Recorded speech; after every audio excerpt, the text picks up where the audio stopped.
Bonjour, aujourd'hui mon histoire s'intitule « L'orgueil du bandit ».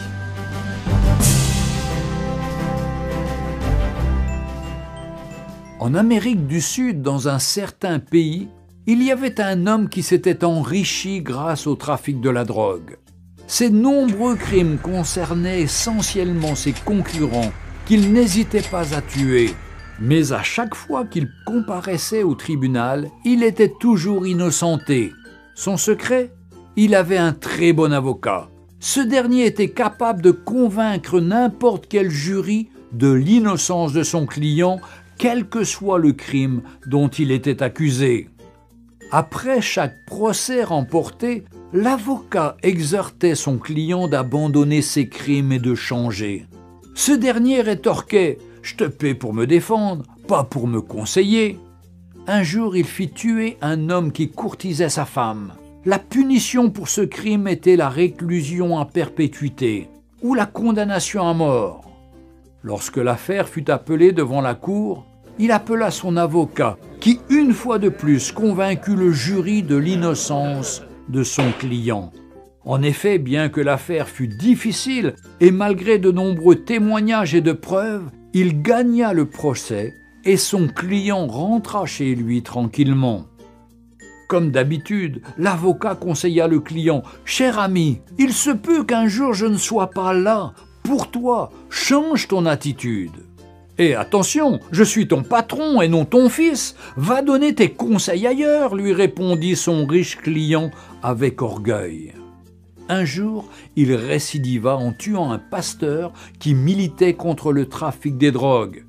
Mais quelque chose s'est passé, bien que l'affaire était difficile et très compliquée. Mais il était tellement sûr de son avocat qu'il appela ses amis, ses parents, sa femme et ses enfants pour assister au procès afin de voir comment il va humilier les juges et le ministère public. Alors qu'il se rendait au tribunal, il appela son avocat. Ce dernier lui rassura qu'il était en route et qu'il arrivait déjà.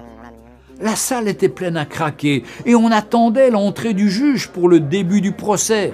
Et lorsque l'huissier fit lever l'assistance pour l'entrée du juge président, le trafiquant de drogue fut glacé de constater que c'est son avocat qui est sur le siège du jugement en tant que juge président de la cour.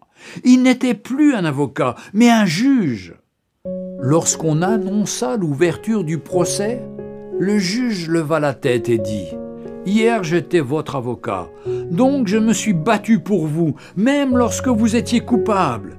Mais aujourd'hui, je suis un juge et mon jugement doit être équitable. » Les larmes aux yeux, l'homme riche supplia le juge, mais celui-ci lui répondit « Tu as eu ta chance lorsque je te donnais des conseils, mais tu ne m'as jamais écouté et tu n'as jamais changé de vie. Désormais, tu subiras la rigueur de la loi. » L'homme fut condamné à mort pour assassinat et trafic de drogue. Chers amis, toi qui pratiques le péché, le mensonge, l'hypocrisie, la fornication, les meurtres, l'animosité, les querelles, l'occultisme, l'alcoolisme, etc., etc., aujourd'hui, Jésus-Christ est ton avocat auprès du Père. Il te conseille de changer, de te repentir, de te convertir avant qu'il ne soit trop tard et que tu rejettes sa voix. Mais un jour, il reviendra comme un juge et rendra à chacun selon ses œuvres. Il te dira « Hier j'étais ton sauveur, mais maintenant je suis ton juge. » Aujourd'hui, Jésus-Christ est notre avocat et rédempteur, mais le jour viendra où il jugera chacun équitablement. Jésus-Christ revient bientôt. Retrouvez Un jour une histoire sur www.365histoire.com.